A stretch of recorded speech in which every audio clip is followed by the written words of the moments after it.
Bonjour à vous.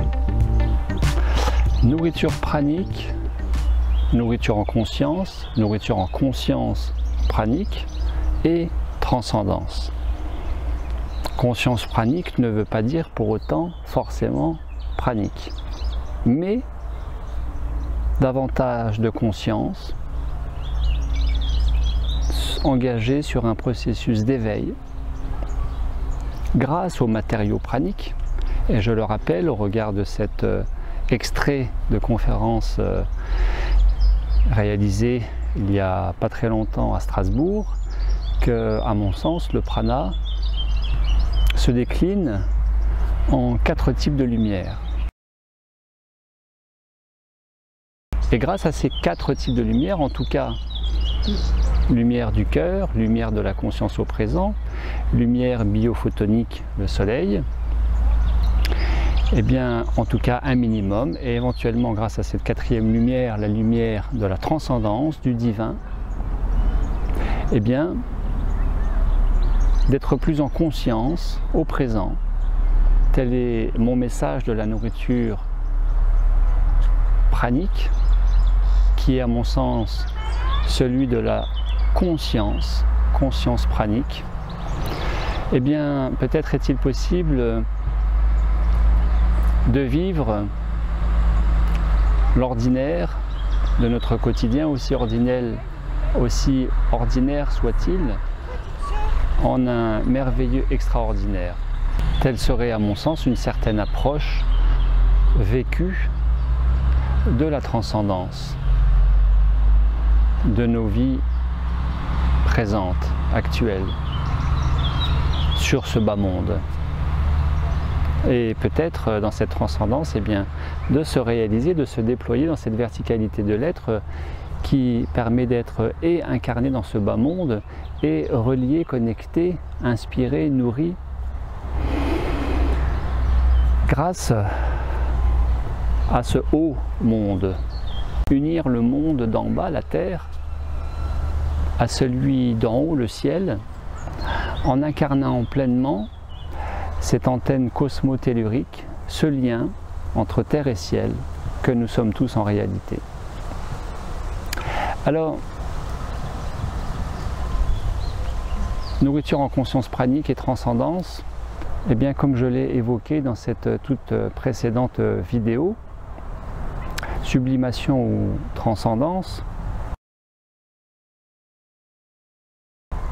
en réalité, la nourriture en conscience pranique suppose bien sûr, vous le savez, une phase de détoxination sur le plan physique, avec le manger moins, manger mieux, avec la pause alimentaire, dont les bienfaits ont été largement démontrés par le prix Nobel de médecine de octobre 2016, le docteur Yoshinori Ohsumi.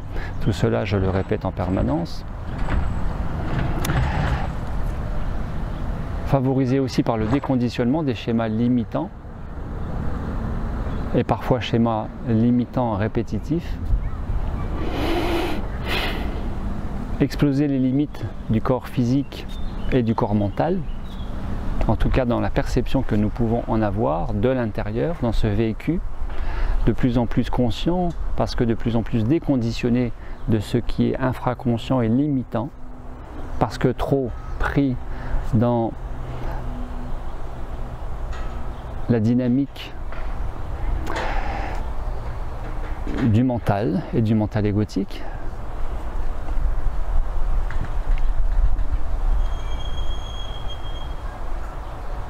Ce à quoi des conditionnements, détoxination, va se rajouter ce qui, à mon sens, ne peut que se cultiver à chaque instant, ce fameux alignement.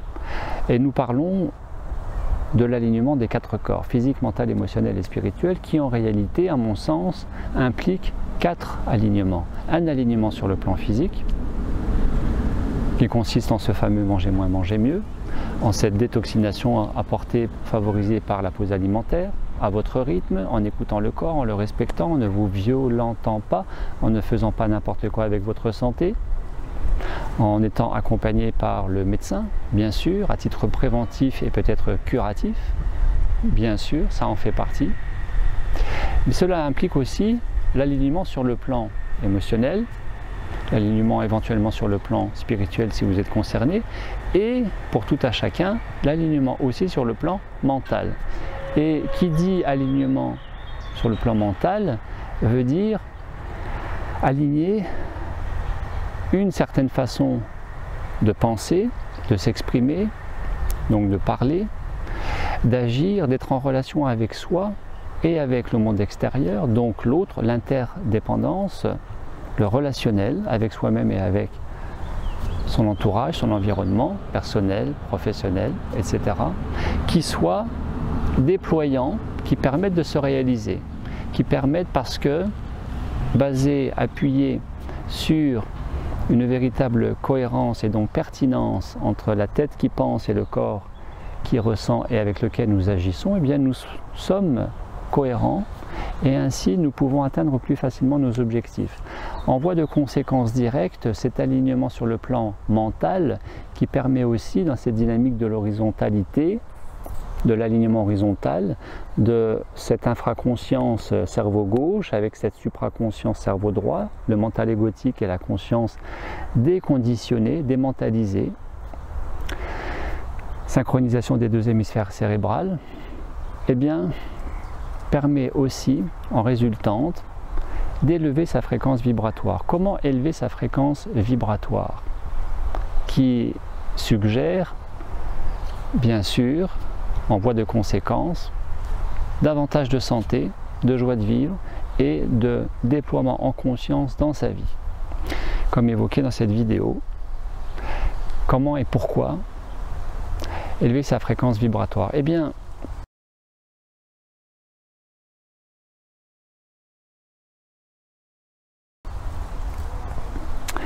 dans un premier cas, comme le comparatif réalisé précédemment, sublimation et transcendance, eh bien la sublimation maintient dans la basse fréquence et ne nous permet pas véritablement de nous réaliser, mais plutôt de nous adapter, contourner un certain problème, un certain obstacle et de faire bon an mal an, bon gré mal gré, ce que nous pouvons pour à peu près tenir la route.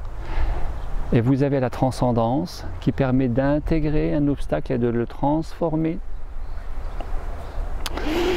en non plus une source de frustration mais une source d'épanouissement. De transformer la fragilité en force, le point faible en point fort. C'est le principe aussi de la reliance, cher aux psychologues.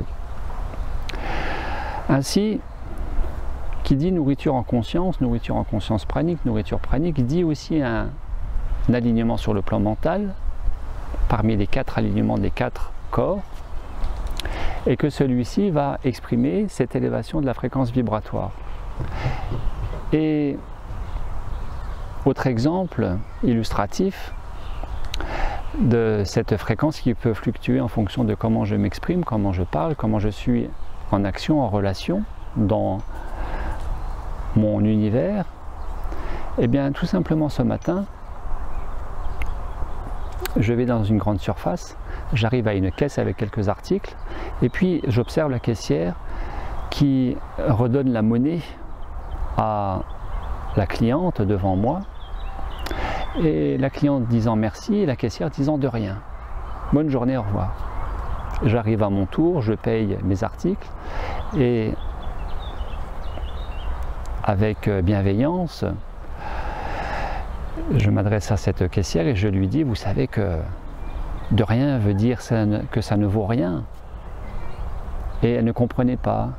Alors je lui dis, mais est-ce que vous êtes contente du service que vous rendez aux gens, que de leur permettre de régler leurs achats et de partir avec ces achats chez eux et ainsi d'être satisfaits de leurs courses? Bien sûr qu'en tant que caissière, elle ne pouvait pas me dire non. Manifestement, elle avait du plaisir à la tâche et elle exprimait tout cela avec une sincérité du cœur et un large sourire, très authentique. Qui plus est que sur sa veste était indiqué le sourire complètement gratuit à votre service, etc., etc., d'une grande marque de la grande distribution. Et je lui reprécise les choses en lui disant, mais si vous appréciez ce que vous faites de rendre service à la clientèle, pourquoi est-ce que vous dites de rien? Puisque ça ne vaut pas rien ce que vous faites. Or, c'est le message que vous envoyez à la clientèle, et laquelle caissière me disant hein, comment, quoi, oh vous savez j'ai pas l'habitude, pourtant je le vis pas comme ça, pour moi ça veut pas dire de rien. Alors je lui dis mais pourquoi vous dites de rien si ça ne veut pas dire de rien, si ça ne veut pas dire que ça ne vaut rien. Et elle me dit c'est comme si je disais il n'y a pas de quoi. Je lui dis mais c'est pareil, s'il n'y a pas de quoi, il n'y a pas de quoi, ça veut dire qu'il n'y a pas de quoi vous dire merci si ça ne vaut rien. Et donc cette caissière était un petit peu perdue, prise sur le fait comme ça, à froid ou à chaud, comme on voudra. En tout cas, voilà, donc deux dynamiques qui ne vont pas très bien ensemble, entre une action et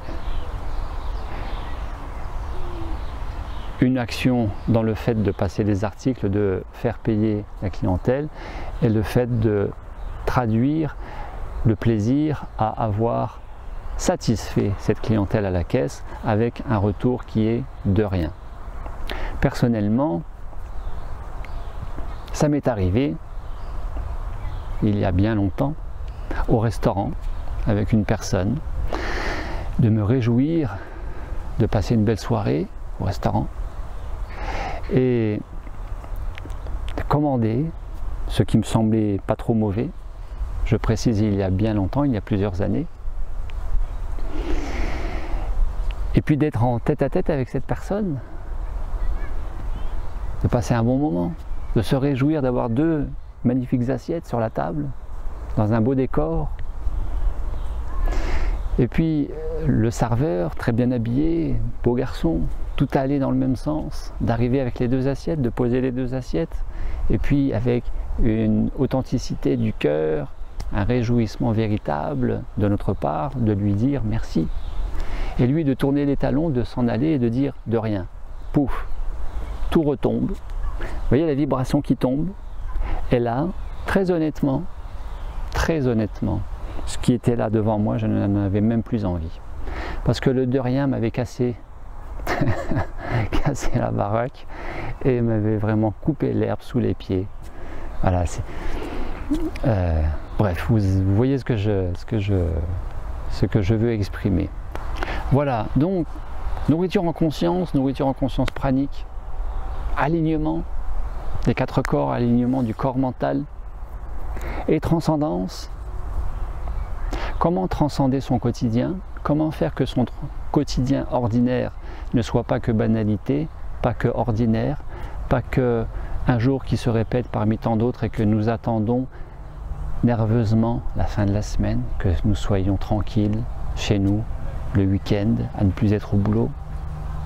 La vie mérite un petit peu plus que cela, surtout quand nous mangeons 3 repas par jour et que nous passons 8 heures de notre journée au travail, 8 heures à dormir, il ne reste plus que 8 heures à profiter de la vie. Si le travail n'est pas choisi et si épanouissant que ça pour un certain nombre d'entre vous, je ne peux plus dire d'entre nous puisque je ne m'inclus plus dans cette population salariée. En tout cas sur une vie de 75 ans, voilà 25 ans passés à travailler, 25 ans passés à dormir et 25 ans passés à vivre hors contexte professionnel et de sommeil pour récupérer l'énergie de la digestion liée à ces 3 repas par jour essentiellement. La fatigue est surtout apportée par le fait de manger trop souvent et trop mal, je le répète, et donc de devoir dormir à ce point pour récupérer dans la balance. Ainsi, j'avais envie de vous proposer de réfléchir aussi à ce vocabulaire. Alors, non pas pour être maniaque du mot, mais pour donner du sens en conscience à une certaine façon de penser, de ressentir, d'agir et donc de se donner plus d'atouts, d'énergie, d'enthousiasme, de motivation et de projection, d'intention quant à atteindre plus facilement ses objectifs, se réaliser de façon plus authentique. J'avais envie de vous proposer 13 mots qui, à mon sens, sont limitants et qui plus est parce qu'ils baissent la fréquence vibratoire. Si vous ressentez à l'intérieur, si vous écoutez la cellule, quand vous utilisez tel mot, vous pouvez sentir cette vibration qui vous tire vers le bas ou qui vous élève vers cette verticalité transcendante. Ainsi, je voulais vous proposer qu'est-ce que vous pourriez utiliser à la place de essayer. Je vais essayer de le faire, je vais essayer de téléphoner, je vais essayer de m'acquitter de telle tâche.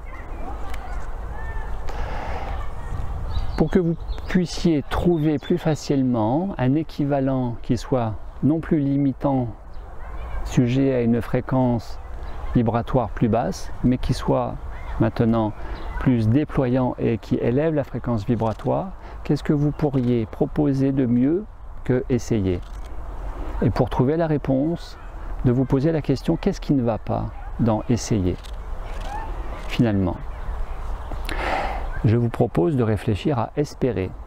Espérer, j'espère qu'il fera beau, j'espère que ça va bien se passer au travail, j'espère que mes vacances vont bien se dérouler, j'espère qu'il sera content du cadeau que je vais lui faire, etc. etc.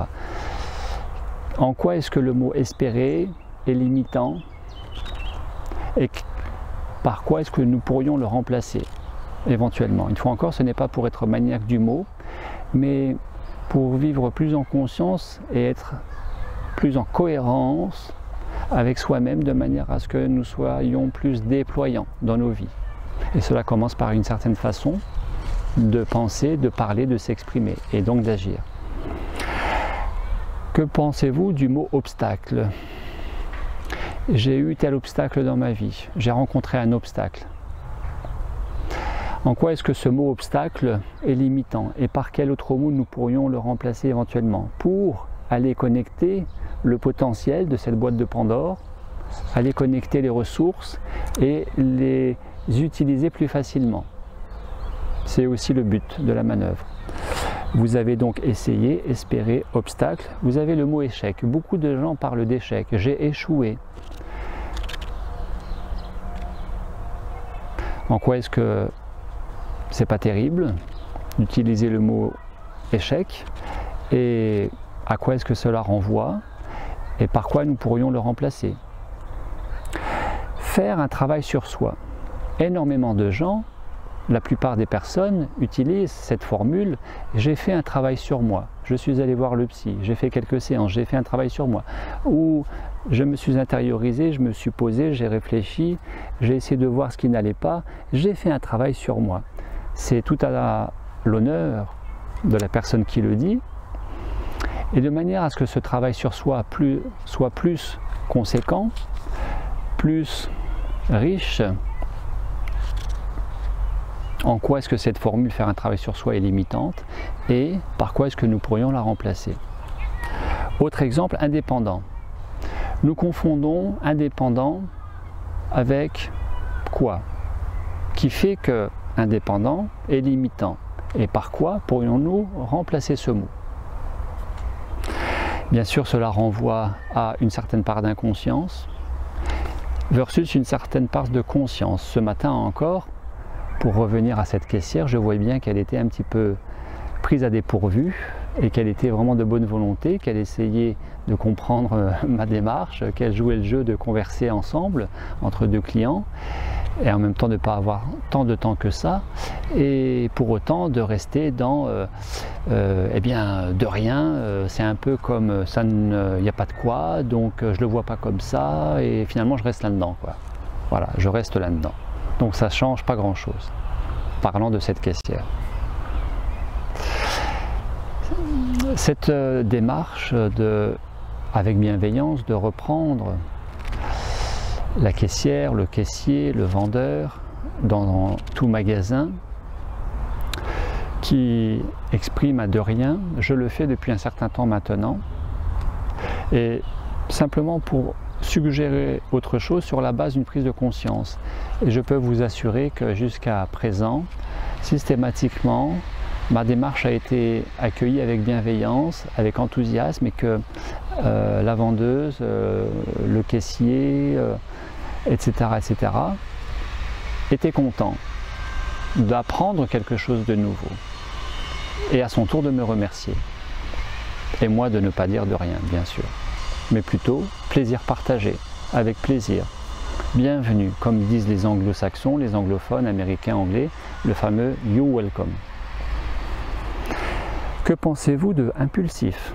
Par quoi est-ce que nous pourrions le remplacer? Mais aussi concevoir, mais aussi coïncidence. Coïncidence. Verriez-vous un équivalent qui soit propre à la conscience et déployant, infiniment plus déployant que coïncidence. Coïncidence que nous renvoyons simplement au hasard, de la chance ou de la malchance. Les cartésiens vont parler de coïncidence, et ces personnes, plus connectées cerveau droit, plus en conscience, et dans un regard élargi, holistique, voire quantique, à eux-mêmes et à la vie, vont parler davantage de synchronicité. Voyez-vous la différence entre coïncidence et synchronicité? Autre exemple, tomber sur. Je suis tombé sur l'autre la dernière fois dans la rue. Je suis tombé sur tel article dans la librairie, ou je suis tombé sur tel objet dans le magasin, ou dans le garage, ou dans le grenier, que j'avais oublié depuis tout le temps. Tomber sur. En quoi est-ce que c'est limitant? En quoi est-ce que ça baisse la fréquence vibratoire? Par quoi est-ce que nous pourrions remplacer cette formule du tomber sur? Est-ce que vous percevez en vous? Percevoir serait le pendant déployant de concevoir, que j'ai évoqué juste au-dessus de coïncidence. Concevoir, qui est conceptuel, qui est théorique, qui est rationnel, et percevoir, le percept, la perception qui est de l'ordre du kinesthésique, du psychocorporel, de la conscience, déployée, favorisée, impulsée par l'écoute et le ressenti et l'observation dans l'ici et maintenant, avec soi-même et avec le tout. Séparés, il y a 20 km qui nous séparent. Il y a telle distance qui sépare tel pays de tel autre, ou tel village de tel autre, ou telle durée avant, tel événement. Nous sommes à 24 heures. 24 heures nous séparent du prochain match France-Uruguay, demain vendredi par exemple. Par quoi est-ce que nous pourrions remplacer séparé par quelque chose de mieux? Et puis il y a le fameux subir. J'ai subi telle chose dans ma vie. En quoi est-ce que c'est pas terrible finalement ce mot? Par quoi est-ce que nous pourrions le remplacer? Enfin, risque-t-il? Alors pourquoi risque-t-il? Parce que j'ai eu un mail tout récemment d'une personne très étonnée de lire ce mail qui me dit: risquerait-il d'y avoir encore de la place pour le stage au Québec qui va avoir lieu au mois d'août, le 4 août au Québec, entre Montréal au sud et Québec City au nord, à hauteur de Trois-Rivières? Risquerait-il d'y avoir encore de la place? J'étais assez étonné de cette formulation. En quoi est-ce que c'est limitant et par quoi est-ce que nous pourrions remplacer? Risquerait-il? Voilà, alors, je vous ai proposé 13 reformulations. 13 est un chiffre, ou plutôt un nombre très particulier, pour les uns qui évoquent la malchance, pour d'autres la chance, sujet à bien des superstitions.